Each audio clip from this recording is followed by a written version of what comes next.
আসলে কি? এগুলো শুধু সেই মূল্য যার দ্বারা আমরা কোনো কিছু অর্জন করতে পারি। এবার এই ধনের দ্বারা এই সংসারে অনেক কিছু লাভ করা সম্ভব, কিন্তু সেই সব কিছুই শুধুমাত্র ভৌতিক বস্তুই হবে, ভৌতিক সামগ্রী, ভৌতিক সুবিধা। অর্থাৎ আপনার কাছে যতই ধন থাকুক, তা আপনাকে শান্তির ঘুম এনে দিতে পারবে না, আপনাকে জীবনের বাস্তব সুখের অনুভূতি লাভ করাতে পারবে না, কারণ এগুলো ভৌতিক ধন। এ ভৌতিক বস্তুই অর্জন করাতে সক্ষম। বাস্তবিক ধন কি? যদি এই প্রশ্ন আপনার মনে আসে, তাহলে তার উত্তর আমি আপনাকে দেব একটা উদাহরণের মাধ্যমে। কখনো আপনি শুনে থাকবেন যে একজন পিতা আজীবন অনিষ্ট করেন, অনর্থ করেন, খারাপ কাজ করেন শুধু ধন অর্জনের জন্য। তিনি ভাবেন যে আমি ধন অর্জন করব আর নিজের সন্তানকে একটা উজ্জ্বল ভবিষ্যৎ প্রদান করব, একটা সুখ স্বাচ্ছন্দ্যময় জীবন দান করব। এবার সন্তান যখন জন্ম লাভ করে, তখন সে ভাগ্যের জোরে সেই ধন ভোগ করে। যেরকম সে পায় সেরকমই তার ব্যবহার সে করে। কখনো আপনি এটাও দেখে থাকবেন যে সেই সন্তান সমস্ত ধন নষ্ট করে ফেলে, আর সেই পিতা যিনি সমস্ত ধন সঞ্চয় করেছেন, যিনি সেই ধনের প্রভু, আজ সেই ধনের প্রহরী হয়ে রয়েছেন। এবার এরকম কেন হয়? এরকম তখনই হয় যখন সেই পিতা বুঝতেই পারেন না যে তার জীবনের আসল ধন কি। সেই আসল ধন তার সন্তানকে সে দিতেই পারে না।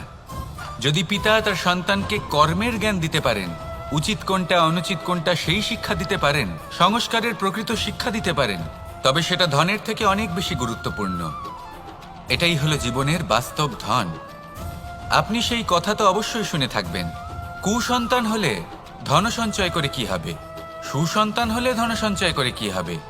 সন্তান যদি কুপুত্র হয় তাহলে সব নষ্ট করে ফেলবে, আর সন্তান যদি সুপুত্র হয় তাহলে ধন থাকুক না থাকুক, সে নিজেই কর্মের পথে অগ্রসর হয়ে ধন অর্জন করবে আর নিজের জন্য এক উজ্জ্বল ভবিষ্যৎ গড়ে তুলবে।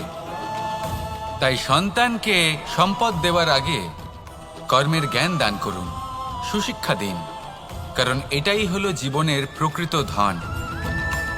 আসুন আর আমার সাথে ভালোবেসে বলুন, রাধা রাধা। জীবনে সাফল্য এবং অসফলতা আপনার বল, আপনার শক্তির উপরে নির্ভরশীল নয়, আপনার মানসিকতার উপর নির্ভরশীল।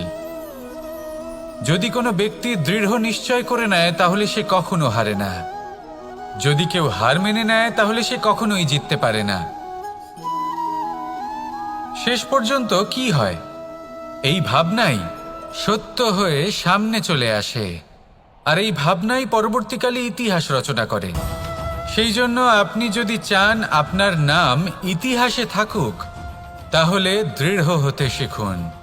ইতিবাচক ভাবনার সাথে, পরিশ্রমের সাথে এগিয়ে চলতে থাকুন, প্রতিস্পর্ধা গ্রহণ করুন, আর শুধুই এগিয়ে যেতে থাকুন। সংসারে আপনি যে কোনো উচ্চতাতেই পৌঁছতে পারবেন, কারণ ইচ্ছে শক্তি আর ভালোবাসার চেয়ে বেশি শক্তিশালী আর কিছুই নেই। তাহলে আসুন আর আমার সাথে ভালোবেসে বলুন, রাধা রাধা।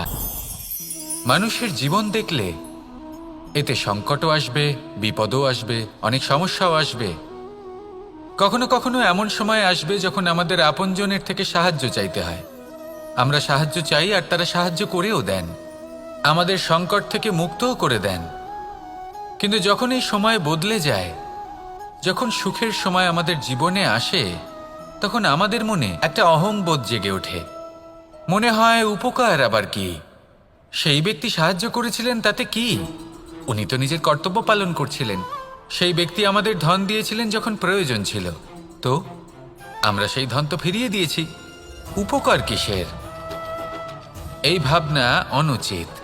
যদি কোনো ব্যক্তি আপনাকে সাহায্য করে থাকে যখন কেউ করেনি, যখন আপনার সবথেকে বেশি প্রয়োজন ছিল, সেই সাহায্য অমূল্য, আর সেটা উপকারী বটে। যদি কেউ উপকার করেন, তাহলে বিনম্র চিত্তে ভালোবেসে আজীবন তার উপকারের প্রতি কৃতজ্ঞ থাকুন। কারণ সত্যি কথা বলতে এই সংসারে উপকার করার মতো ব্যক্তি খুব কম রয়েছেন, আর উপকারীর কথা মনে রাখেন এমন কৃতজ্ঞ ব্যক্তি আরও কম। সেই জন্য জীবনে কৃতজ্ঞ থাকুন আর আমার সাথে ভালোবেসে বলুন, রাধা রাধা। সুখ এবং দুঃখ এই দুই হলো আমাদের জীবনের অবশ্যম্ভাবী এবং গুরুত্বপূর্ণ অঙ্গ। আমাদের সকলের জীবনে কখনো সুখও আসে, আবার কখনো দুঃখও আসে। আমরা সবসময় ভাবি আমরা কিভাবে সুখ লাভ করব, কিভাবে আমরা দুঃখ থেকে দূরে থাকতে পারি। আর এই জীবনে যা কিছুই ঘটুক না কেন, সে সব কিছু আমরা সুখ এবং দুঃখের মাপদণ্ডে মেপে থাকি। এবার এখানে একটা ছোট্ট বিষয় আছে। এটা ভেবে দেখতে হবে যে কে আসলে সুখী ব্যক্তি। সুখী ব্যক্তি হলেন তিনি, যিনি নিজের জীবনে নিজের কর্মের বিশ্লেষণ করে থাকেন, সেই বুঝে পদক্ষেপ নেন। উনি কি করতে চলেছেন সেটা উনি জানেন। আর যদি ওনার কোনো দোষ থাকে বা ভুল থাকে, তাহলে সেগুলো শুধরে নিয়ে এগিয়ে চলেন। সেই জন্য উনি সুখী হন। অন্যদিকে যে ব্যক্তি দুঃখী, তিনি কি করেন? তিনি নিজের উপর নয়, অন্যের উপর নিজের নজর রাখেন যে তিনি কি করছেন, কিভাবে কর্ম করছেন। ওনারা অন্যের নিন্দা করেন, অন্যের সাফল্য দেখে ঈর্ষা করেন, ক্রুদ্ধ হয়ে যান, ওনাদের বাধা দিতে চেষ্টা করেন। সেই জন্যই তো ওনারা দুঃখী হন। এই সংসারে এমন অনেক ব্যক্তি আছেন যারা এই কারণে দুঃখী নন যে তাদের জীবনে দুঃখ আছে। তারা এই কারণে দুঃখ পান কারণ অন্যের জীবন অনেক বেশি সুখের। দেখুন, শেষ পর্যন্ত আপনাকে নিজের কর্মের প্রতি মনোসংযোগ করতেই হবে, অন্যের প্রতি নয়।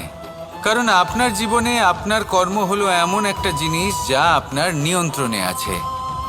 নিরন্তর চেষ্টা করতে থাকুন, নিজের কর্মকে বুঝতে শিখুন, শুধরে নিন, নিজেকে শ্রেষ্ঠ করে তুলুন। তখন সাফল্য নিজে থেকে আপনার কাছে আসবে, আর এই মন প্রসন্ন হয়ে বলবে, রাধা রাধা। কামবোধ, এটাই আপনার অন্তরের প্রথম শত্রু। বেশিরভাগ মানুষই কামবোধ বলতে লালসা বোঝেন, কিন্তু এটা সম্পূর্ণ সত্য নয়। কামের আসল অর্থ হল কামনা। এটা খুবই সহজ ব্যাপার। মনুষ্য শরীর থাকলে, মানুষের মন থাকলে এই কামনা অবশ্যই থাকবে। এবার এটাই দেখতে হবে যে এই কামনা নেতিবাচক কামনা নাকি ইতিবাচক কামনা। অন্য কারোর জিনিসে নজর দেওয়া, অন্য কোনো মানুষের উপর নজর দেওয়া, কোনো অনুচিত বস্তুর দিকে নজর দেওয়া, এই নেতিবাচক কামনা। আর এই দুষ্কামনা মানুষকে দিয়ে অপকর্ম করাবেই করাবে। তাই মনে রাখবেন, যে ব্যক্তি নিজের কামনাকে নিয়ন্ত্রণে রাখতে পারেন তিনি সঠিক পথেও থাকেন,